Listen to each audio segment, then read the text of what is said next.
the idea is that you go away on holiday, right? And then you come back all refreshed and feeling good and like, revitalised and ready for it. But somehow West Ham seem to have knocked me, annoyed me already. I've only been back a day. Yeah, anyway, before I get into that moan, I'm going to talk about a couple of other things first. First of all, thanks for all your lovely comments. I've been away, so it's really nice. And as I've said before, really appreciate all the sort of support that we get and the community we've got here on this channel. It's great. So if you're new to the channel, do subscribe. I really appreciate it. Also, hit the like button. It's great. And we're channel's growing lovely. Really, really, it's in a good place and we want it to keep growing. Of course, next sort of target for us is 15,000. So anyone that's not a subscriber, do subscribe. As I say, we really do appreciate it. Before I'm going to go into the moan about the club, I want to talk about Michail Antonio. I think that's bigger news and more interesting. And I've got a few things I want to say on it, really. And it's a tough one, I find, this Antonio scenario and what's going on and how things are unfolded. So basically, the reason I'm talking about this is because the club have done their sort of release list of who's out of contracts now. And effectively, in my opinion, Antonio's leaving. I think that's what that message is. What they've said, but what the club have said, like, no, we're not. He's not officially leaving yet because there's talks ongoing, aren't there? West Ham have offered a contract to Michail Antonio. It's pay as you play kind of deal, short term, lower wage, but with sort of bonus incentive appearances. You get bonuses, all that kind of stuff, which Michail Antonio has rejected. I'm going to come to my feelings on that in a minute. But I want to go back to the beginning of last season. Remember that season we just had, that brilliant season? Let's talk about that, shall we? Let's go back. Let's go right through it from day one. No, let's definitely not do that. Let's talk about Michail Antonio. Let's talk about him because I think it's fair to say, and there might be people that disagree, and I think there will be maybe one or two, but I think for the majority will probably agree with me that before Michail Antonio had that accident, I think most of us would have accepted last season was probably going to be his last. He's 35 years old. He's been an outstanding servant to West Ham. One of those signings that you look back on and think it couldn't have gone much better for him, for the club, for everything else. He's been at the club now 10 years. It'd be 10 years. Yeah, 10 years this September. Is that right? Yeah, I think so. When he started anyway, whenever he joined, August, September, whenever he joined. So 10 years at West Ham. And in that time, he has, been there for the big moments. He scored the big goals. Great memories of Antonio, especially against Spurs. I loved it. He had to. I remember when he did that the last home game we had against them at Upton Park, and he scored the first goal, didn't he, at their new stadium and things like that. Just great memories of Antonio. He scored against Man United in our final game at Upton Park. So he's a big part of West Ham and the sort of the history of the club. I mean, I think it's fair to say he goes down sort of legendary status. I really do. I mean, he's our all-time Premier League record goal scorer, and I love him as a bloke. He's got such a good character, such a good personality, and I just love Antonio. I don't know if there's anything really not to like about him. But as I say, I think it's fair to say that last season would have been his last. Okay, this is before the horrendous car accident, and then obviously it brings us to the car accident. He suffers this car accident to the tail end of last year, and I did a video not long after it. I think it was the next day. But it was touch and go. I mean, I'm telling you, I mean, I'm not an in the know guy. Everyone sort of seems to think that I really don't claim to be that. I literally just get what you get, messages from X. He gives me the update and I go and talk about it. That's it. Like, I don't get involved in all that kind of stuff. Right? But I'm telling you, the people that I do know that are close to the football club and all that kind of stuff, they're worried. He was touch and go. It was a feeling of that he might not make it. He may never walk. He may never walk, breathe again. That's how bad that accident was. But thank God he did, and he was fine, and he's recovered, and it's remarkable, really. He put a video up, Antonio, which I put on my Twitter as well, or X page, whatever you want to call it. And it was really good. Like, it's sort of like it documents him. It's like a video montage of him from the accident all the way working through to his fitness. And if he's trying to get back to fitness, I've got nothing but admiration for him that he has dedicated himself to doing so and to try to get himself back into playing football. But let's just keep my earlier thing in your mind. This was always going to be his last season. I think it's fair. Had he had stayed fit and scored, say, 10 to 15 goals, I think the club would have offered a new deal. I don't think Antonio was going to score 10 to 15 goals. I think we've seen the sort of the decline. And it's not a nasty word. It's not an insult. He's just old. You're getting older as a footballer now. He's getting to his mid-30s. That just happens. It's aging. It's part and parcel of the game. All the best comes to their end. Ronaldo's not as good as he once was, and Menor is Messi, and that's just life, isn't it? And Antonio's no different. And I just think this accident, what happened, has put the club in a really difficult position. It almost reminds me of the position of what we had with David Moyes when we won the Conference League, and it was almost like we were going to let you go, and now we don't know what to do. It's a bit awkward. It's like a PR nightmare, really, because I think the club are always thinking, well, we're going to let you go. I genuinely think, and this is, and I'm really, really, I know I'm going to get a couple of people say it, I'm not a bloody board sympathiser. I've got no interest in, supporting David Sullivan or anything like that. I don't know, people seem to suggest I do. Just because I don't, scream and rant about him in 5 minutes, it doesn't mean that I'm some sort of like, messenger boy for the football club at all. That's far from the truth, okay? But I don't think the club have handled this badly. I think what they've done at the end of the season, I think it's actually a nice gesture. They've said to Antonio, look, we don't even know if you're going to play again, but I'll tell you what, we'll offer you a short-term contract as you continue your recovery, and then we'll reassess it. As I say, I don't think they were ever intended on offering him a contract at the end of this season. But now, because of what's happened, I think they feel like they owe him that, and I agree. I agree. I think they do owe him something. I think for what he's been through, I think there is a sort of feel like it'd be a bit harsh, wouldn't it, while he's recovering from his operation and knee and stuff. You say, like, I'll tell you what, let's offer him a really lower paid wage just to see you through, and then we can reassess it. If Antonio comes back, smashes in goals, and he's back to the Antonio, say 3 or 4 years ago, then you might go, do you know what? I think he could do with another deal. He may do that. What do we know? So they've offered him anyway this pay-as-you-play contract. I don't know any figures. I have no idea. My guess would be 15, 20 grand a week. Let's say, I'm guessing with, 100 grand and, 50 grand an appearance, 100 grand a goal, whatever. I have no idea. It's just me plucking numbers out of the air. But I'm guessing that's kind of the structure of it, right? Now, Antonio has rejected it. He has rejected that. His team have said no. And basically what I understand it is that Antonio wants to basically have an extension of the contract he's currently on. I believe he's on something like 70 or 80 grand a week, right? The club can't do that. The club can't bloody put a guy that's been in such a horrific accident, you don't even know if he's going to be able to kick a ball again. I know I've seen a video kicking him a ball, but you know what I mean? Whether he can kick a ball on a Premier League football pitch is another matter. I was going to make a joke then, but I'll leave that one.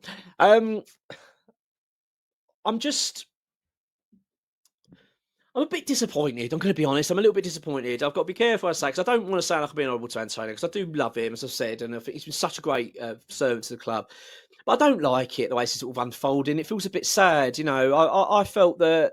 I actually think what the club have offered in terms of the short term while he recovers, I don't think it's a bad thing. I don't feel like it's nasty or anything. But Antonio's team are now coming out and saying, well, actually, we've got other offers. We've got other offers on the table. I'm struggling to buy that. I mean, what club really, honestly? I was thinking earlier, what clubs would be offering Antonio a contract now? Because that's kind of what they're implying. We've got offers on the table. I'm struggling to see any club that would go, yeah, I'll take you on. Is he going to be fit? Don't know, but we'll put him on. I just don't. What club would do that? I was thinking maybe, would it be a Sunderland, a promoted club? Would they come forward? Someone like that at Burnley? Like, we'll get him in, he might get us goals. Is it someone like Wrexham, just been promoted to the Championship? Might think, look, we get Antonio in, get him fit, we've got a decent striker. It could be. I'm not saying it's not. I just struggle to believe that clubs that have got strict budgets and we've got PSR rules and all this stuff going on. I'll come to that bollocks in a minute. Hate to use that word now on West Ham. PSR and West Ham, they latch onto it, So I'm struggling to believe this, But that being said, I'll give it benefit of the doubt. Let's say there are offers on the table. I'm just a bit disappointed. I just thought Antonio would want to see his time at West Ham and see his recovery time. I don't know. I just think it's obvious now he's leaving. And it feels like a little bit like a bit of a sad ending to a story that has been so bloody romantic. You know what I mean? It's up there with the sort of Jamie Vardy one. It's, Tooting and Mitcham he came from. I think he went to Sheffield Wednesday, and then he went to Forest, and then West Ham. I mean, he's gone the old non-league route and broke in to Premier League. Premier League football. He's gone the way, hasn't he? From non-league football, and he was playing non-league football late. You know what I mean? Ian Wright did this. It's sort of like these. I love those stories. Jamie Vardy, of course, did it, and there are others. And I always love that. And what I've always loved about Antonio, you can kind of see that in his game. Do you know what I mean? He looks like a lad on a park, the way he runs at players. They don't have to bloody deal with him because he's not been coached in the kind of, from a young boy at a Premier League club and nurtured into this Premier League footballer. He's sort of like just come from, as I say, playing non-league over the park sort of thing, and worked his way through. I just think it's it's a great story, and look where he is now in life. I just think it's just a bit sad of where we're at. It feels like it's a bit cheeky. I think that's just my opinion. I think it's unrealistic for West Ham realistically to go. I'll tell you what, Anto. Yeah, we'll give you 70, 80 grand a week for a year, and we don't know if you're going to kick a ball. And bearing in mind what I've just said at the beginning of the video, I don't think he was going to get a contract in the first place. So it's tricky. Yeah, I'm a bit disappointed actually about the whole thing. I feel like it's a bit of a coming to a sad conclusion. Look, he may sign the contract to West Ham, but it feels like West Ham have gone, well, that's it. And to be honest with you, I agree with that. I could say, look, we're not going to start bending over and giving you loads of money. We can't do that. Come on, we've offered you a deal, and it's bonus incentive. And by the way, West Ham apparently have said, if you then do return to fitness, then we'll look at extending your contract or giving you a new contract. We'll then weigh it all up. But at the end of the day, West Ham have to be selfish here. We're a Premier League club. We've got a bloody tough season ahead. We're aware of all this. We just had a diabolical one. We've got Graham Potter under pressure already. You know what I mean? And this is his first transfer window, effectively. The club are just a circus, aren't they? Let's be honest. So all I'm saying is we've got bigger fish to fry than worrying about Antonio's feelings and all of this. Do you know what I mean? It's like that's not really a priority for us. We shouldn't be going, well, we'll have to offer him a contract. It's the right thing to do. It's like, well, we're not going to offer you top dollar when we don't know what you're going to be like. Let's be honest, Antonio's form has not been that great. It's been okay-ish, but he's past his best, as I say. So I think it looks like this is how it's going to end. And it's just sad. I'm disappointed. And look, if it is the case that Antonio does have contracts on the table to sign, and whether they are, it could be abroad, I'd have no idea. Bloody good luck to him. Do you know what I mean? And I hope that is the case. I really do hope that he has got a nice little juicy contract sitting in front there ready to sign. Because I'd say, go on then, go and do it. Why not? We've had the best years of Antonio by a long shot. Do you know what I mean? It's not as if he's going to go and play for a team now and smashing 25 goals. It ain't going to happen. It's just not. Well, certainly not in Premier League. Do you know what I mean? He's just not. His injuries are always a difficulty. And now you've got this situation with his leg. He's recovering. You just don't know, do you? Is he going to come back the same and have that same pace? It's hard to say. So I just feel sad, really. But also, I don't want it to cloud what he's done for West Ham, because regardless of all of this and contract stuff and whether we agree with the whole Jamaica stuff, I mean, he's in the bloody Jamaica squad. I mean, what sort of nonsense is that? I thought it was a joke when I first read that. Steve McLaren's put him in the squad. I mean, put him in the bloody Jamaica squad. The guy hasn't been kicking a ball for months and months. He's been in a hospital bed. He's had pins in his legs. You know what I mean? Are you joking? But anyway, I put him in the squad. I mean, how bad is that bloody squad? Bloody hell. I mean, I don't know. It just feels odd. The whole thing just feels odd. I was hoping Antonio, when he came through all this, was going to realise what he had at West Ham, because he did talk about how he sort of reflects on life now very differently and what's important to him and all that kind of stuff, which I suppose you would after a near-death experience. But he does feel a little bit like, well, not much changed. It's like Jamaica seems to be a big priority. No, I want more money. I just don't know. It's just a bit of a crappy ending, isn't it? But it is what it is. But it will never take away from the fact that I still love the bloke, and I'll always consider him a club legend for what he's done. I think he's been brilliant. And look, it may resolve itself. Maybe it will be that he will eventually go, look, do you know what? I will sign it. I hope he comes to his senses and realises that's not a bad move. Let's be honest, from West Ham's perspective, if he's on a short-term pay-as-you-play deal, it kind of suits us quite nicely, because if he does come back and he's available off the bench, he's a great player to have off the bench. Especially can you imagine if Antonio come back and started smashing goals again? It'd be amazing. But I don't see it happening, sadly. I think he's on his way. That's my thoughts. I'd like to know yours and see what you think about Michail Antonio and his whole pending exit from the club at the end of this month. Do you think he's going to stay? Do you think I'm right? Do you think the club are right? Or whatever. Do you know what I mean? What's your thoughts on it? I'd like to know.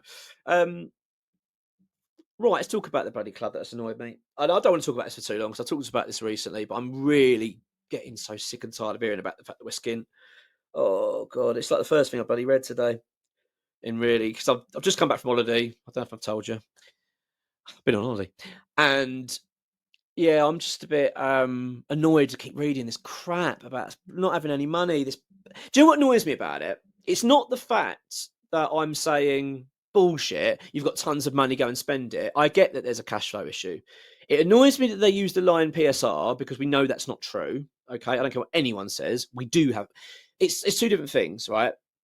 PSR is like like a rule book, like it's sort of like, you know, like an accounting rule book in a way. It like works out at the end of the year, this is how much money you're allowed to spend. That's all it is. It's not saying you've got this money to go and spend. It's saying you're allowed to go and spend that amount of money. That's what you've got. And obviously then if you start selling more players, the pot goes up, that kind of thing. All right. West Ham can't spend money because of a cash flow problem. We don't actually have cash available to go, right, here we go, here's £20 million for him, or lay down money. We don't have that available, right? That's what we're being told anyway. We're being told, no, we're not being told that. That's the situation I believe it to be, although I still think there is cash there, but maybe not so much. But what the club are doing, they're going, we can't spend money because of the rules. It's like, it's nothing to do with the poxy rules. Stop hiding behind things. Hold your hands up and say, we are bloody crap. Well, I know they're going to say that, but do you know what I mean? It's like, I'm so tired of this flipping board with their bowl and coming out as if they're like pleading poverty. Oh, it's this horrible Premier League with the PSR. Well, fucking Chelsea aren't struggling. Other clubs are getting round it. I know it affects clubs. I know it's hard to get round. I'm not suggesting that it's like it's a doddle and it's no issue, but you manage it. You manage it wisely. Chelsea are continually trying to bend the rules. When I say bend the rules, or find ways around the rules to capitalise on the situation. So, because at the end of the day, right, this PSR is going out the door soon. Anyway, it's not as if this is going to be lasting for donkey's years. It's literally coming towards its end, and they're going to change the whole format anyway. So just bloody take advantage of it. The problem is with West Ham is we don't have either the brains, well, I think it's both, the brain power, the intelligence, the slickness to operate in the market, and ambition. I think we've got lazy owners that just sort of sit back and, we'll just sell players. Let's just sell Kudus, he'll pay for it. I mean, I think it's just a lazy approach. I'm just getting infuriated by it. And the reason it's infuriated me is because I've come back today wanting to read some updates. We had one from Sean earlier. We've had an update from X as well, and all you keep hearing is the same line, everything. But we need to sell before we can buy. We need to sell before we can buy because of PSR. We need to sell because of PSR. It just really is pissing me off because it's basically in every single statement you read about West Ham. Buddy Jacob Steinberg just done a piece on The Guardian, and he said the same thing. It's literally the same thing. West Ham are skint. I'm just sick and tired of hearing about it. And at the end of the day, right, it's on their watch. Do you mean, like, what are they expecting? Like, and don't you think, right, us fans are fucking suffer enough with these crappy owners and our bloody stadium issues and shite season and all that we need to keep hearing this fucking message every day? We get it, okay? We get the fact that you're incompetent. We get that you've got no money and you're struggling. You don't need to keep banging on about it as if like it's like they're sort of hoping that we're going to go, oh, poor West Ham or poor old Sullivan. I'm sick of it. That's my rant. Anyway, sorry to lose my temper, but you know what I mean? Like, it's just tiring. I did a video with Gio just before I went away. If you want to go back and listen, go and watch that if you haven't seen it. It's quite good because Gio, he claims he's not an expert, and he's not an expert, but he's knowledgeable. Do you know what I mean? He's a good, knowledgeable bloke, Gio. He knows football well. Like, not just West Ham. That's why I like going to Gio, because he gets things about the game that I don't get, and especially about other clubs. And he's very knowledgeable. But PSR, he's got a good grip of. He does understand it. So go and watch it. I mean, it's not a long video, so it's not like it breaks everything down into it, because I mean, he wants to be bored to death. But it gives you kind of like, you know, the surface of it, so you understand it. It's worth a watch. Look, I'm going to go. I'm going to do a video tomorrow, probably in the morning, maybe, because we've got update on the transfer stuff, and I'll find out a bit more about it, because I don't know what it is at the moment, so I'm going to find it out. So I just wanted to talk about that. Gutted about Antonio in a way, but I'm also like, well, it was happening anyway, so I'm not, you know, it's a bit straight. I'm more gutted about how it's unfolded. Anyway, look, have a good one. I'll catch you soon, and hopefully we've got some better news, and let's just hope that the mood starts lifting. By the way, the transfer window closes tomorrow, I think. So yeah, if it closes tomorrow, then it opens again in 6 days. So, you know, we'll get a little bit of break from all the excitement we've had. Anyway, have a good one. Come on, you ones.